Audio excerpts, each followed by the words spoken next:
بعد آج آپ کے سامنے چھٹے پارے کا خلاصہ پیش کیا جا رہا ہے۔ اس پارے کے دو حصے ہیں۔ پہلے حصے میں سورۃ النساء کا بقیہ حصہ ہے اور اگلے حصے میں سورہ مائدہ ہے۔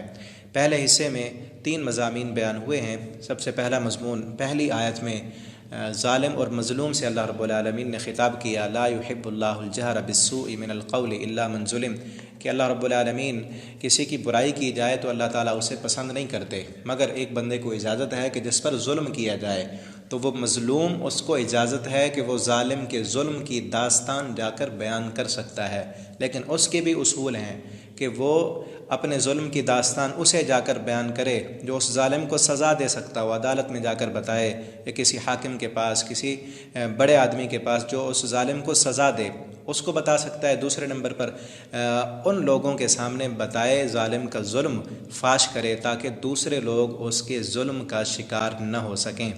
اور پھر آگے فرمایا، کان اللہ سمیعا علیما، اللہ تعالیٰ سننے والے اور جاننے والے ہیں۔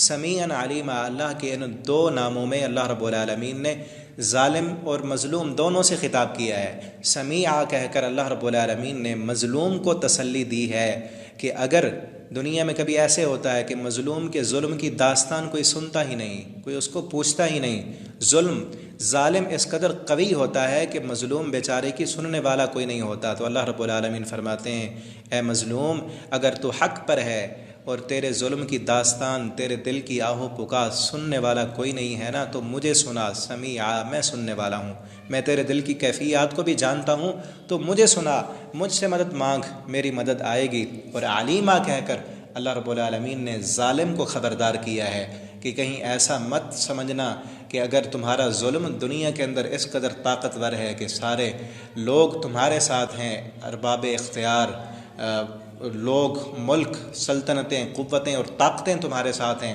اور کوئی ظالم کے مظلوم کے حق میں بولنے والا کوئی نہیں، سارے ظالم کے حق میں کھڑے ہوئے ہیں، تو اللہ رب العالمین فرماتے ہیں یہ مت سمجھنا کہ تمہارا ظلم اگر دنیا والے آنکھیں بند کر رہے ہیں اور کسی کو خبر نہیں ہے نا، علیما، میں تو جانتا ہوں، ایک ایک تمہارا کرتوت اللہ رب العالمین فرماتے ہیں میرے علم میں ہے۔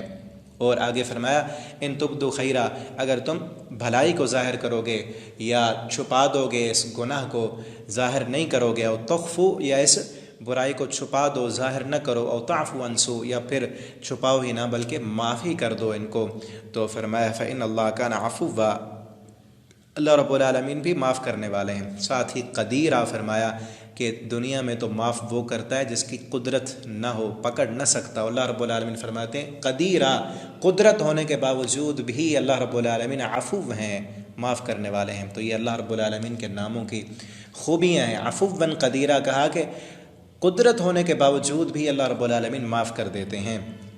تو ہمیں بھی یہ حکم ہے کہ چھوٹے چھوٹے کام اور اگر کوئی انسان تکلیف دے تو اسے معاف کر دینا چاہیے۔ تو یہاں پھر دوسرا مضمون جو اس حصے کا ہے وہ یہودیوں اور عیسائیوں کی اللہ رب العالمین نے مذمت کی ہے۔ فرمایا فَبِمَا نَقْضِهِمْ مِيثَاقَهُمْ، کہ انہوں نے جو اللہ سے وعدہ کیا تھا وہ وعدہ توڑ دیا، اور وَبِكُفْرِهِمْ، اور ان کے کفر کی وجہ سے، وَقَوْلِهِمْ، اور ان کی اس بات کی وجہ سے، عَلَى مَرْيَمَ بُهْتَانًا عَظِيمًا، کہ مریم علیہ السلام پر انہوں نے بڑا بہتان لگایا، کہ مریم علیہ السلام جب اپنا بیٹا لے کر آئیں تو وہ کہنے لگیں، ان کو فاحشہ کہا، اور وَقَوْلِهِمْ إِنَّا قَتَلْنَا الْمَسِيحَ، اور ان کے اس قول کی وجہ سے، ان یہودیوں کے اس بات کی وجہ سے، إِنَّا قَتَلْنَا الْمَسِيحَ، کہ ہم نے عیسیٰ علیہ السلام کو قتل کر دیا ہے۔ اللہ رب العالمین فرماتے ہیں ان کے ان گناہوں کی وجہ سے ہم نے ان پر لعنت کی، ان پر لعنت ہوئی، وہ مردود ہوئے اس دنیا میں۔ اور پھر اللہ رب العالمین نے دونوں نظریات کو رد کیا، یہودیوں کا بھی اور عیسائیوں کا بھی۔ یہودیوں کا یہ نظریہ تھا کہ ہم نے عیسیٰ علیہ السلام کو قتل کر دیا ہے، اور عیسائیوں کا یہ نظریہ کہ عیسیٰ علیہ السلام قتل نہیں ہوئے بلکہ وہ خود صلیب پر لٹک گئے، اور سب اپنے امت کا، اپنے ماننے والوں کے گناہوں کا کفارہ انہوں نے دیا ہے اپنی جان کا نذرانہ پیش کر کے۔ اللہ رب العالمین نے رد کیا اور فرمایا ما قتلوا، قتل بھی نہیں ہوئے، ما صلبوا، سولی پر بھی نہیں چڑھے، بل رفعہ اللہ الیہ، بلکہ اللہ رب العالمین نے انہیں اپنی طرف اوپر اٹھا لیا۔ اور اسی طرح ایک اور یہودیوں کا اعتراض تھا مسلمانوں سے کہ عیسیٰ علیہ السلام سے تو اللہ رب العالمین، یہودیوں کا اعتراض تھا کہ موسیٰ علیہ السلام تو اللہ رب العالمین سے ہم کلام ہوتے تھے، موسیٰ علیہ السلام کوہ طور پر جا کر، اگر محمد صلی اللہ علیہ وسلم بھی اللہ کے رسول ہیں، سچے رسول، تو آپ اللہ سے باتیں کیوں نہیں کرتے؟ تو اللہ رب العالمین نے اس کا جواب دیا کہ انا اوحینا الیک کما اوحینا الی نوح، ہم نے نبی کریم صلی اللہ علیہ وسلم پر اسی طرح وحی کی جس طرح ہم نے نوح علیہ السلام پر وحی کی تھی۔ یہ ضروری نہیں ہے کہ ہر بندے سے، ہر نبی سے اللہ رب العالمین خود ہم کلام ہوں، وہ تو موسیٰ علیہ السلام کی ایک خصوصیت تھی، باقی سب انبیاء پر وحی ہوئی، تو آپ صلی اللہ علیہ وسلم پر بھی اسی طرح اللہ رب العالمین نے وحی کی۔ اس کے بعد اہل کتاب کو غلو کرنے سے منع کیا گیا، فرمایا یا اہل الکتاب لا تغلو فی دینکم، اے اہل کتاب، دونوں سے خطاب ہے، یہودیوں اور عیسائیوں سے، لا تغلو فی دینکم، دین میں غلو نہ کرو۔ اب یہ غلو کیا ہے؟ غلو کا مطلب حد سے بڑھ جانا، اور اسی غلو کی وجہ سے جتنی بدعات ہوتی ہیں، رسومات، خرافات، شرک و بدعات، اسی غلو کی وجہ سے ہوتے ہیں۔ یہ دین میں غلو ان یہودیوں اور عیسائیوں نے کیا، اور آج کے کلمہ پڑھنے والے مسلمان بھی کر رہے ہیں۔ اسی غلو کی وجہ سے شرک و بدعات، رسومات، ساری خرافات پیدا ہوتی ہیں، اور غلو یہ پیدا ہوتا ہے دین میں حق کو چھوڑنے سے۔ لا تغلو فی دینکم، آگے فرمایا لا تقولوا علی اللہ الا الحق، اللہ کے بارے میں حق کہو۔ حق قرآن اور حدیث میں ہے۔ جو بندہ قرآن و حدیث کو چھوڑ کر، ان کو سائیڈ پہ رکھ کے اپنے رسم و رواج کو دیکھے، اپنے دل کی مرضی کو دیکھے، اپنے بڑوں کو دیکھے، ان کے پیچھے چلے اور حد سے بڑھ جائے، تو اسے غلو کہتے ہیں۔ اور پھر غلو کی تعریف یہ ہے، اصطلاحی تعریف اس کی یہ ہے کہ ایک چیز کا مقام اور مرتبہ بڑھا دینا، اس کے مقابلے میں ہوتا ہے تنقیص، کمی کر دینا۔ اس کو ایک مثال سے آپ سمجھیں کہ ایک بندے نے ایم اے کیا ہوا ہے، اور آپ اس کے بارے میں کہیں کہ یہ پرائمری بھی فیل ہے، اس نے کیا ہوا ایم اے ہے، اس کو پرائمری آپ فیل کر دیں تو یہ تنقیص ہے، اس کا مقام کم کر دیا۔ اور اسی طرح ایک وہ بندہ جو پرائمری بھی فیل ہے، آپ اسے کہیں کہ اس نے ایم اے کیا ہوا ہے، اس پرائمری فیل کو آپ نے ماسٹر کی ڈگری دے دی، اور جو ڈگری والا تھا اس کو کم کر دیا، تو یہ ہوتا ہے غلو، بڑھا دینا۔ تو اسی غلو کی وجہ سے دین میں بدعات اور خرافات ہوتی ہیں، اس سے اہل کتاب کو روکا گیا، اور مسلمانوں کو بھی قرآن میں اسی لیے ان کی حالات ذکر کر کے کہا گیا کہ تم نے غلو سے بچنا ہے۔ اور آپ صلی اللہ علیہ وسلم نے بھی اپنے صحابہ سے فرمایا کہ لا تطرونی کما اطرت النصارى، تم مجھے حد سے نہ بڑھانا جس طرح عیسائیوں نے عیسیٰ بن مریم علیہ السلام کو حد سے بڑھا دیا تھا۔ تو ہم مسلمانوں کو بھی اس غلو سے بچنا چاہیے۔ تیسرا مضمون جو اس حصے میں ہے وہ وراثت کی احکام ہے۔ آخری آیت میں اس صورت کے شروع میں بھی کچھ احکامات نازل ہوئے تھے، تو صحابہ کرام نے کچھ سوالات کیے، تو اس کے جواب میں یستفتونک قل اللہ یفتیکم فی الکلالہ، اللہ رب العالمین نے فرمایا کہ آپ سے فتویٰ پوچھتے ہیں، تو اللہ رب العالمین فتویٰ دیتے ہیں ان کو، تو احکامات دیکھے جا سکتے ہیں۔ اگلے حصے میں اس پارے کے جو دوسرا حصہ ہے سورۃ المائدہ کا، اس میں 5 مضامین بیان ہوئے ہیں۔ سب سے پہلا مضمون معاہدوں کی تکمیل کا حکم دیا گیا ہے، اور اختلافات، اگر آپس میں اختلاف ہو جائے تو اختلاف کے بھی کچھ آداب ہیں، وہ ادب بیان کیے گئے ہیں کہ ادب اختلاف کیا ہیں۔ اور اسلام اس قدر پاکیزہ اور عظیم ترین دین ہے کہ اسلام نے دشمنوں کے بھی حقوق بیان کیے ہیں۔ دشمن ہے کوئی تمہارا، اس کا بھی کوئی حق ہے، اللہ رب العالمین نے وہ بھی بیان کیا۔ فرمایا یا ایھا الذین آمنوا اوفوا بالعقود، اے ایمان والو اوفوا بالعقود، جب تم کوئی معاہدہ کر لو تو اس معاہدے کو پورا کرو، چاہے وہ معاہدہ کسی دشمن کے ساتھ بھی کیوں نہ ہو، اس معاہدے کو پورا کرنا ہے۔ اسلام نے معاہدوں کی تکمیل کا حکم دیا، اور پھر فرمایا یا ایھا الذین آمنوا کونوا قوامین للہ شہداء بالقسط، اے ایمان والو کھڑے ہو جاؤ اللہ کے ساتھ، حق کے ساتھ، بالقسط، انصاف کو پکڑ کر، لا یجرمنکم شنآن قوم، نہ تمہیں ابھارے کسی قوم کی دشمنی، علی اللہ تعدلوا، کہ تم عدل نہ کر سکو۔ یہاں پر اس آیت کے اس ٹکڑے میں لا یجرمنکم شنآن قوم، اختلافات کا ادب بیان کیا جا رہا ہے۔ اگر تمہارا کسی قوم کے ساتھ اختلاف ہے، کسی تنظیم کے ساتھ اختلاف ہے، کسی جماعت کے ساتھ اختلاف ہے، کسی دوست کے ساتھ تمہارا اختلاف ہو گیا ہے، تو اس اختلاف کی وجہ سے تم ایسے نہ ہو جائے کہ تم انصاف کا دامن چھوڑ دو، تم عدل کرنا چھوڑ دو کہ اس کے ساتھ تو ہمارا اختلاف ہے۔ تو اللہ رب العالمین نے اختلاف کے آداب بتائے ہیں کہ اختلاف ہو جاتا ہے مسلمانوں کے ساتھ، اپنے بھائیوں کے ساتھ اختلاف ہو جاتا ہے، کبھی تنظیمی اختلاف، کبھی سیاسی اختلافات، کبھی کسی مسئلے پر اختلاف، تو اختلاف ہو جاتا ہے، لیکن اللہ رب العالمین نے یہاں ادب بیان فرمایا کہ باوجود اختلاف ہونے کے تمہارا اختلاف تمہیں اس بات پر مجبور نہ کرے کہ تم عدل کا دامن چھوڑ دو۔ عدل اور انصاف ہر حال میں کرنا ہے، اس سے کنارہ کشی نہیں کرنی۔ تو ادب اختلاف بتا دیا، اور پھر دشمن کے حقوق بھی اسی جملے میں ہیں۔ فرمایا اگر تمہارا کسی قوم سے دشمنی ہے تو اس دشمن کے بھی آداب ہیں، چاہے وہ تمہارا دشمن ہے، اس سے تمہارا اختلاف ہے، لیکن عدل اور انصاف کا دامن نہیں چھوڑنا۔ اور تاریخ اسلام بھری پڑی ہے کہ جب اسلام کے فیصلے ان لوگوں کے حق میں ہوتے جو مسلمان نہ ہوتے تھے، کافر ہوتے تھے، دشمن ہوتے تھے، لیکن اسلامی عدالت کے قاضی ان کے حق میں فیصلہ کر دیتے عدل اور انصاف کو دیکھتے ہوئے۔ اس سے کئی لوگ مسلمان ہوئے ہیں۔ اس پر بہت پیاری کتاب ہے سنہرے فیصلے، شیخ عبد المالک مجاہد حافظہ اللہ تعالیٰ کی، اسے پڑھنا چاہیے۔ اسلام کے سنہرے فیصلے کس قدر عظیم ترین اس میں فیصلے کیے گئے ہیں۔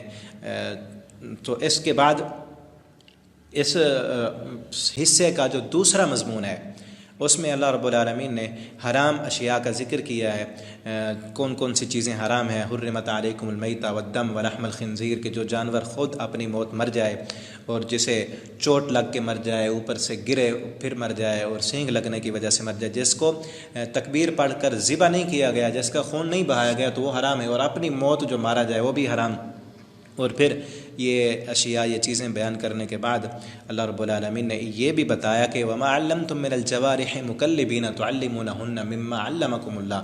ایک شکاری کتا جسے سکھلایا گیا ہے، وہ سیکھا ہوا کتا اگر شکار کرتا ہے تو اس کا پکڑا ہوا بھی تمہارے لیے حلال ہے، لیکن اس کے بھی کچھ شرائط ہیں کہ وہ کتا پکڑ کر خود اس سے نہ کھائے، سکھلایا ہوا ہو، تعلیم یافتہ ہو۔ اور اس میں علم کی بھی اہمیت بیان کی گئی ہے، علمتم من الجوارح، وہ کتا جو علم والا ہو۔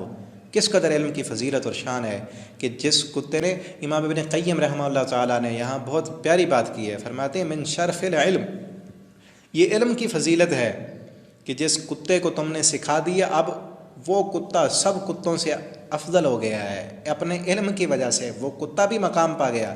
کہ باقی عام کتوں کے بارے میں تو اسلام کا یہ حکم ہے کہ جس برتن میں کتا منہ ڈالے اسے 7 مرتبہ دھوو، وہ پلید ہے، جو چیز اس میں ہے اسے انڈیل دو۔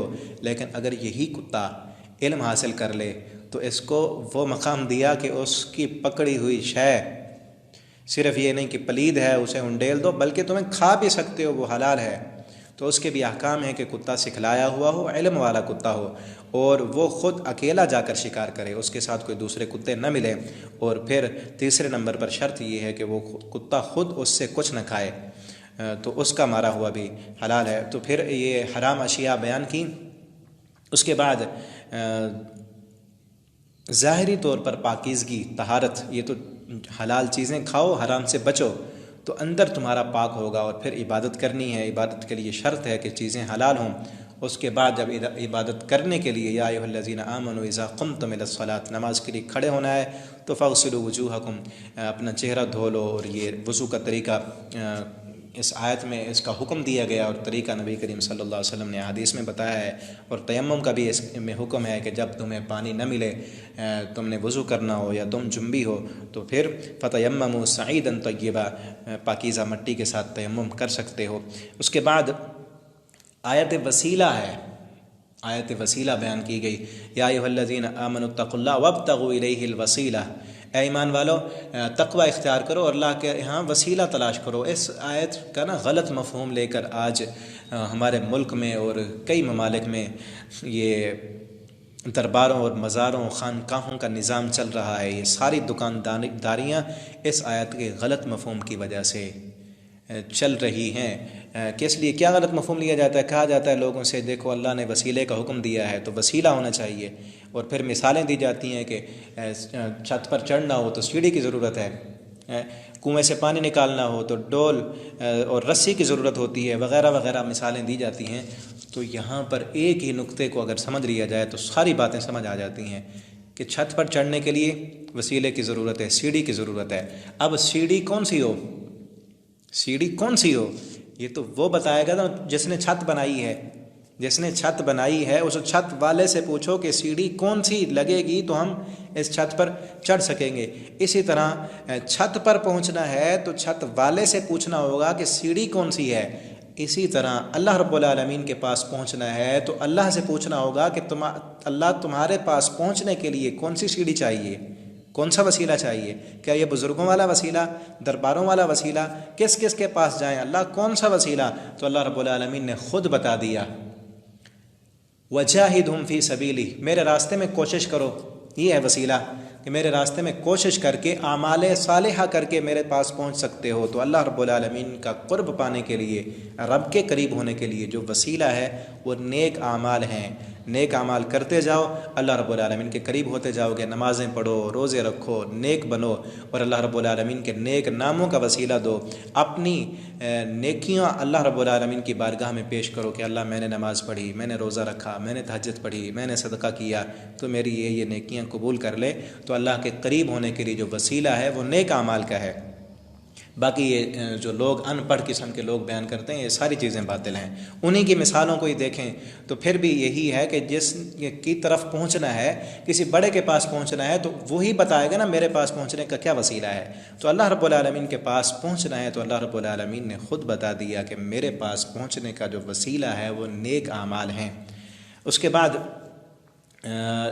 تیسرا مضمون اس حصے کا جو ہے وہ آدم علیہ السلام کے بیٹوں کا قصہ بیان کیا گیا ہے، اور پھر چوروں، ڈاکوؤں اور دہشت گردوں کی عبرت ناک سزا بیان کی گئی۔ فرمایا وَاتْلُ عَلَيْهِمْ نَبَأَ بَنِي آدَمَ بِالْحَقِّ، ان پر آپ آدم علیہ السلام کے بیٹوں کا قصہ پڑھیں حق کے ساتھ، تاریخ پڑھیں حق کے ساتھ۔ تو تاریخ کو حق کے ساتھ بیان کرنا چاہیے۔ یہ بات بھی معلوم ہوئی کہ ان دو بیٹوں نے، قابیل نے حابیل کو قتل کر دیا۔ قصہ یہ تھا کہ قربانی پہلے دور میں آگ آتی تھی اور لے جاتی تھی، جس کی آگ قربانی کو آگ جلا کر لے جاتی تو وہ قبول ہو جاتی۔ حابیل کی قربانی قبول ہوئی، قابیل کی نہ ہوئی، تو حسد میں آ کر قابیل نے اپنے بھائی حابیل کو قتل کر دیا۔ لیکن اس میں بھی ہمیں حکمت ہے، اللہ رب العالمین نے بتایا جب قابیل قتل کرنے لگا نا تو حابیل نے کہا تھا اگر تو مجھے قتل کرتا ہے نا تو میں اپنے ہاتھوں کو تیری طرف نہیں اٹھاؤں گا کہ تجھے قتل کروں۔ انما یتقبل اللہ من المتقین، تو کہتا میری قربانی قبول نہیں ہوئی تو اپنے اعمال درست کرنا۔ انما یتقبل اللہ من المتقین، اللہ تو متقی لوگوں کی قربانی کو قبول کرتے ہیں۔ تو یہ تقوی کا ثمر ہے۔ روزہ بھی تقوی سکھاتا ہے، نماز، ہر عبادت کا مقصد تقوی ہے۔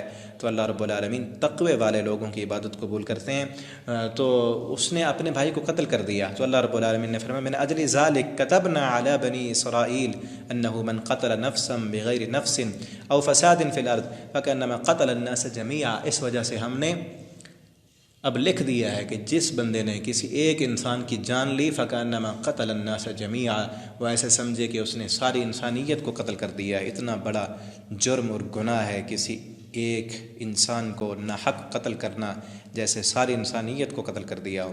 اور پھر ایسے لوگ جو زمین میں فساد مچاتے ہیں، دہشت گردی پھیلاتے ہیں، فتنے اور فساد کرتے ہیں، ان کی سزا بیان کی، عبرت ناک سزا ان کو دی جائے کہ انما جزاء الذین یحاربون اللہ ورسولہ ویسعون فی الارض فسادا، جو زمین میں فساد مچاتے ہیں، اللہ اور اس کے رسول سے جنگ کرتے ہیں، بغاوتیں کرتے ہیں، ان کو کیا کیا جائے؟ ان یقتلوا، کہ ان کو قتل کر دو، او یصلبوا، یا سولی پہ لٹکا دو، او تقطع ایدیہم وارجلہم من خلاف، یا ایسے کرو کہ ان کے ہاتھ اور پیر کاٹ دو، او ینفوا من الارض، پھر ان کو زمین میں پھینک دو، یہ تڑپ تڑپ کر مر جائیں۔ ذالک لہم خزی فی الدنیا، یہ دنیا میں رسوا کن عذاب ہے، ولہم فی الآخرۃ عذاب علیم، اور آخرت میں تو اس سے بڑا دردناک عذاب ہے۔ پھر آگے فرمایا کہ اگر وہ توبہ کر لیں پکڑے جانے سے پہلے تو پھر اللہ رب العالمین ان کو معاف کر دیں گے، لیکن اگر پکڑے جائیں تب کہیں کہ ہم توبہ کرتے ہیں، پھر نہیں ہے معافی۔ پکڑے جانے سے پہلے اگر اللہ سے اپنے گناہوں کی معافی مانگ لیں تو اللہ رب العالمین غفور الرحیم ہے۔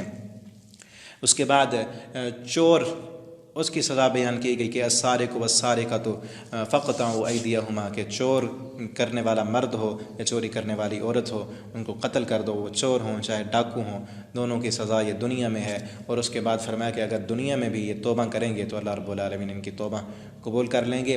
اور یہ دنیا کی سزا تو انہوں نے پا لی، اب رسوائی تو ہے، سب کے سامنے ہاتھ کٹا ہوا ہے، جہاں کہیں جائیں گے تو پتہ چلے گا کہ یہ فلاں جگہ پہ اس نے چوری کی تھی، لیکن اگر توبہ کریں تو آخرت ان کی سنور سکتی ہے، اللہ رب العالمین ضرور معاف کر دیں گے۔ اس کے بعد قصاص کا بھی حکم دیا کہ وَكَتَبْنَا عَلَيْهِمْ فِيهَا أَنَّ النَّفْسَ بِالنَّفْسِ وَالْعَيْنَ بِالْعَيْنِ، کہ ہم نے لکھ دیا ہے کہ ہر چیز کے بدلے آنکھ نے، کسی بندے نے کسی کی آنکھ پھوڑ دی تو اس کے بدلے میں آنکھ ہے، اور پھر قصاص بھی بیان کیا ہے، اس کی دیت بھی احادیث میں موجود ہے۔ اس کے بعد چوتھا مضمون جو اس حصے میں ہے وہ یہود و نصارہ کی مذمت کی گئی ہے۔ فرمایا قالت الیہود والنصارى نحن ابناء اللہ، ان کا غلط عقیدہ تھا، وہ کہتے تھے کہ ہم اللہ کے بیٹے ہیں، تو اللہ رب العالمین نے فرمایا یہ کہتے ہیں نحن ابناء اللہ واحباؤہ قل فلم يعذبکم، ان سے پوچھو اگر تم اللہ کے بڑے محبوب اور پیارے ہو تو اللہ نے تمہیں تمہارے گناہوں کرتوتوں کی وجہ سے دنیا میں سزا کیوں دی ہے؟ تو پھر انہوں نے تورات جو اللہ رب العالمین نے نازل کی تھی اللہ کی کتاب میں، فَنَسُوا حَظًّا مِّمَّا ذُكِّرُوا بِهِ، اللہ فرماتے ہیں وہ بھول گئے اس شریعت کو، اس شریعت کو چھوڑ دیا۔ بھولتا تب ہے بندہ جب چھوڑ دے، پڑھا ہی نہیں، اس پر عمل ہی نہیں کیا تو بھولا دیا انہوں نے۔ اللہ فرماتے ہیں اس شریعت کو چھوڑنے کی وجہ سے ہم نے سزا یہ دی، فَأَغْرَيْنَا بَيْنَهُمُ الْعَدَاوَةَ وَالْبَغْضَاءَ إِلَى يَوْمِ الْقِيَامَةِ، ہم نے ان کے دل میں آپس کا بغض اور نفرت ڈال دی شریعت چھوڑنے کی وجہ سے۔